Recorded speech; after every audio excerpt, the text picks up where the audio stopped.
LPG cylinder के नीचे जो छेद होते हैं, क्या वो हवा पास करने के लिए हैं या आपकी जान बचाने के लिए? और टूथपेस्ट की ट्यूब के पीछे जो रंगीन निशान होते हैं, क्या उनका जुड़ाव आपकी हेल्थ से है? और स्मार्टफोन के चार्जिंग पोर्ट के पास ये छोटा सा छेद क्यों होता है? और कीबोर्ड पर सिर्फ F और J कीज पर ही उभार क्यों होता है, बाकियों पर क्यों नहीं? और सबसे मजेदार बात, आपके वायर्ड ईयरफोन्स की एक तार छोटी और दूसरी लंबी क्यों होती है? जवाब है लेकिन वीडियो के एंड में। तो अब तक जिसे आप नजरअंदाज कर रहे थे वो आज आपकी नजरें और सोच दोनों बदल देगा। तो वीडियो शुरू करते हैं। नंबर 1, हम सबके घर में एलपीजी सिलेंडर तो होता ही है, लेकिन क्या आपने उसके नीचे लगे गोल स्टैंड पर ध्यान दिया है?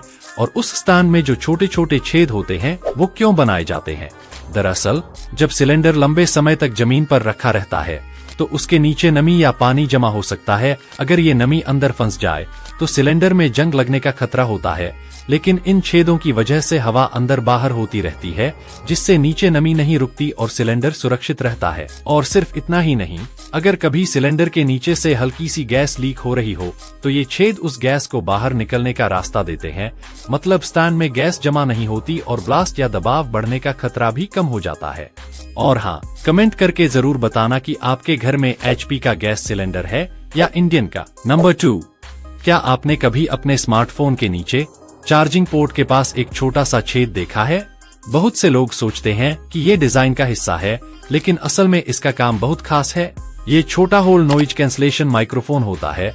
जब आप फोन पर बात कर रहे होते हैं और आपके आसपास शोर हो, जैसे ट्रैफिक, हवा या लोगों की आवाज, तो ये माइक उस शोर को पकड़ता है और फोन उसे कम कर देता है। इससे सामने वाला आपकी आवाज साफ साफ सुन पाता है, भले ही आप शोर वाली जगह पर हों। ये छोटा सा माइक आपके कॉलिंग अनुभव को बेहतर बनाता है और यही स्मार्टफोन की स्मार्टनेस है। तो अगली बार जब आप भीड़ में फोन पर बात कर रहे हों और सामने वाला कहे कि तुम्हारी आवाज साफ आ रही है, तो समझ जाइए ये उसी छोटे से छेद का कमाल है। नंबर 3, क्या आपने कभी किसी को आंखें खोलकर छींकते हुए देखा है? नहीं ना? तो सोचिए, क्यों हमारी आंखें छींकते वक्त अपने आप बंद हो जाती हैं? क्या ये कोई अजीब आदत है या इसके पीछे कोई साइंटिफिक वजह है? दरअसल छींक आना सिर्फ नाक की सफाई भर नहीं है, ये हमारी पूरी बॉडी का एक ऑटोमेटिक रिफ्लेक्स है। और इस रिफ्लेक्स का एक जरूरी हिस्सा है आंखों का अपने आप बंद हो जाना, क्योंकि जब हम छींकते हैं उस पल शरीर के अंदर बहुत तेज दबाव बनता है। अगर आंखें खुली रहें तो ये दबाव आंखों की नसों और रेटिना पर असर डाल सकता है। इसलिए हमारी बॉडी पहले ही सतर्क हो जाती है और आंखें अपने आप बंद कर देती है। ये जैसे हमारे शरीर का एक नेचुरल सिक्योरिटी सिस्टम होता है जो छींकते वक्त हमारी आंखों को सेफ रखता है। नंबर 4, 1969 में जब इंसान पहली बार चांद पर गए तो उन्होंने चांद की जमीन पर अपने पैर के निशान छोड़े। अब सवाल ये है, क्या इतने साल बाद भी वो निशान वही हैं? जी हाँ, आज भी वो निशान वहीं के वहीं हैं, क्योंकि चांद पर हमारी धरती जैसी चीजें नहीं होती। वहाँ हवा नहीं चलती, बारिश नहीं होती और नहीं मिट्टी उड़ती है।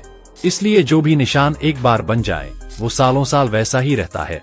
मतलब नील आर्मस्ट्रॉन्ग ने जो निशान 1969 में छोड़े थे वो आज भी वैसा ही है। चांद पर आज भी निशान है और मैं चाहता हूँ मेरे चैनल पर भी आपका एक निशान हो, सब्सक्राइब का। नंबर 5, क्या आपने कभी टूथपेस्ट की ट्यूब के पीछे वो छोटा सा रंगीन चौकोर निशान देखा है? कभी लाल, कभी नीला या हरा। ज्यादातर लोगों का मानना है कि इस चौकोर रंग का टूथपेस्ट पर होना इस बात का इशारा है कि टूथपेस्ट केमिकल है या नेचुरल। तो बता दे कि ये बात पूरी तरह फेक है। असल में वो रंग कोई हेल्थ सीक्रेट नहीं, बल्कि मशीन के लिए सिग्नल होता है। पैकिंग मशीन जब ट्यूब भरती है तो उसे पता चलना चाहिए कि कहाँ से ट्यूब काटनी और सील करनी है। वो कलर कोड बस इसी काम आता है। इसका आपकी टूथपेस्ट की क्वालिटी, इंग्रेडिएंट्स या आपकी सेहत से कोई लेना देना नहीं है। तो अगली बार जब कोई व्हाट्सएप वाला बोले भाई काले निशान वाला टूथपेस्ट मत लेना, वो जहर है, तो बस हंसिए और कहिए भाई तू मशीन नहीं इंसान है। तो बेफिक्र रहिए और टूथपेस्ट का रंग नहीं बल्कि ब्रशिंग सही रखिए। असली फैक्ट्स तो अभी बाकी हैं, तो फैक्ट एशिया 933 को अभी सब्सक्राइब कर लो। नंबर 6, क्या आपने गौर किया है, पहले क्रेडिट कार्ड्स पर नंबर उभरे होते थे, लेकिन अब सारे नंबर कार्ड्स पर सीधे प्रिंटेड होते हैं। तो क्या टेक्नोलॉजी पीछे चली गई है? बिल्कुल नहीं, बल्कि हम और भी आगे बढ़ चुके हैं। दरअसल पहले कार्ड्स को पढ़ने के लिए इस्तेमाल होती थी एक खास मैनुअल मशीन जिसे इम्प्रिंट मशीन कहा जाता था। कार्ड को उसमें रखा जाता, फिर ऊपर से एक स्लाइडिंग मूवमेंट से रगड़ा जाता था। ऐसा करने से कार्ड पर उभरे हुए नंबर्स पेपर पर ट्रांसफर हो जाते थे ताकि ट्रांजैक्शंस की जानकारी रिकॉर्ड की जा सके। अब जमाना बदल गया है, हर कार्ड में होती है चिप, NFC और स्कैनर सपोर्ट, यानी अब मशीन को नंबर छूने की जरूरत ही नहीं, कार्ड सिर्फ टच करो और पेमेंट हो गया। प्रिंटेड नंबर से कार्ड दिखने में भी स्लीक और मिनिमल लगता है और ज्यादा सुरक्षित भी होता है क्योंकि नंबर जल्दी घिसते नहीं और कार्ड की पहचान भी मुश्किल हो जाती है। नंबर 7, क्या आप जानते हैं लोकल दुकानदार से लिया गया ताला किसी और की चाबी से भी खुल सकता है? जी हाँ, कुछ सस्ते लोकल ब्रांड वाले ताले ऐसे बनाए जाते हैं कि उनमें एक जैसी चाबियां चलती हैं। इसे कहा जाता है कीड अलाइक लॉक्स, यानी एक चाबी से कई ताले खुल सकते हैं। इससे कंपनियों को ताले बनाना आसान और सस्ता पड़ता है, लेकिन सुरक्षा की बलि चढ़ जाती है। अब सोचिए, अगर आपके पास जो चाबी है, किसी चोर के पास वैसी ही कोई चाबी आ जाए तो वो आपके घर का ताला खोल सकता है बिना तोड़े, बिना आवाज किए। यही बात चोर जानते हैं, लेकिन आम लोग नहीं। तो अगली बार जब आप ताला खरीदे तो सिर्फ सस्ते दाम की तरफ मत देखिए, वरना चोर होंगे करोड़पति और आप होंगे रोडपति। नंबर 8, क्या आपने कभी कीबोर्ड पर F और J कीज पर बने ये छोटे से उभरे हुए निशान देखे हैं? क्या ये सिर्फ डिजाइन का हिस्सा हैं? बिल्कुल नहीं। असल में ये छोटे छोटे उभार आपके टाइपिंग के गेम को प्रो लेवल तक ले जाने के लिए होते हैं। जब आप टच टाइपिंग यानी बिना देखे टाइप करते हैं तो आपकी दोनों हाथों की इंडेक्स फिंगर्स F और J कीज पर टिकती हैं, जिससे आपकी उंगलियां कीबोर्ड पर सही जगह रहती हैं और बिना देखे भी आप तेज और सटीक टाइप कर सकते हैं। यही वजह है कि सिर्फ इन 2 कीज पर उभार होता है ताकि आप सिर्फ स्पर्श से ही उन्हें पहचान सकें। नंबर 9, क्या आपने कभी अपनी कलाई की नसों को देखा है? वो नीली क्यों दिखती हैं? तो क्या हमारा खून भी नीला होता है? नहीं, ये एक बहुत बड़ी गलतफहमी है। इंसानों का खून हमेशा लाल ही होता है, चाहे वो शरीर के अंदर हो या बाहर। तो फिर नसें नीली क्यों दिखती हैं? ये एक ऑप्टिकल इल्यूजन है। जब रोशनी हमारी स्किन पर पड़ती है तो उसकी कुछ वेवलेंथ स्किन में घुसती हैं और कुछ रिफ्लेक्ट होकर हमारी आंखों तक पहुंचती हैं। नीली रोशनी की वेवलेंथ छोटी होती है तो वो ज्यादा बिखरती हैं, इसी वजह से नसें नीली नजर आती हैं। नंबर 10, आपने कभी ध्यान दिया है जब भी आप वायर्ड ईयरफोन्स लगाते हैं तो एक साइड की तार छोटी होती है और दूसरी साइड की लंबी?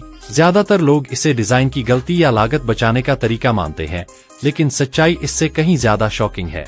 असल में ये डिजाइन 90s के एक खास सबकल्चर से आया है और इसका सीधा कनेक्शन है जापान के ट्रेन सिस्टम से। 1990 के दशक में वॉकमैन और MP3 प्लेयर का जमाना था। लोग मेट्रो या बस में सफर करते वक्त ईयरफोन्स लगाकर म्यूजिक सुनते थे, लेकिन एक बड़ी दिक्कत थी, ईयरफोन का वायर बार बार गर्दन के सामने से होकर उलझ जाता था और अगर आपने जरा भी झटका दिया तो पूरा ईयरफोन कान से गिर जाता। फिर जापानी इंजीनियरों ने एसिमेट्रिकल डिजाइन के रूप में इसका हल निकाला, एक वायर को छोटी और दूसरी वायर को लंबी करके, ताकि आप छोटी वाली वायर अपने नजदीकी कान में लगाएं और लंबी वाली वायर गर्दन के पीछे से ले जाकर दूसरे कान में, और दोनों वायर सीधा म्यूजिक प्लेयर से कनेक्ट हो जाएं। इस डिजाइन को कहा गया नेक केबल स्टाइल और इसका फायदा ये था कि जब आप ईयरफोन कान से निकालें तो वो सीधा गले में लटक जाए और ना गिरे ना ही उलझे। लेकिन ट्विस्ट अभी बाकी है। ये डिजाइन सिर्फ सुविधा के लिए नहीं था, ये एक स्टेटमेंट बन चुका था। जापान में अगर कोई नेक केबल स्टाइल में ईयरफोन लगाकर मेट्रो में खड़ा होता था तो वो एक सिग्नल देता था, मैं किसी से बात नहीं करना चाहता, मैं अपनी दुनिया में हूँ। धीरे धीरे ये पूरी दुनिया में फैल गया। वॉकमैन से लेकर आईपॉड कंपनियां तक इसी असिमेट्रिकल डिजाइन को अपनाने लगी। यानी ये एक सोची समझी तकनीक थी, कोई गलती नहीं। कमेंट करके बताओ तुम्हें कितने सवालों का जवाब पहले से पता था।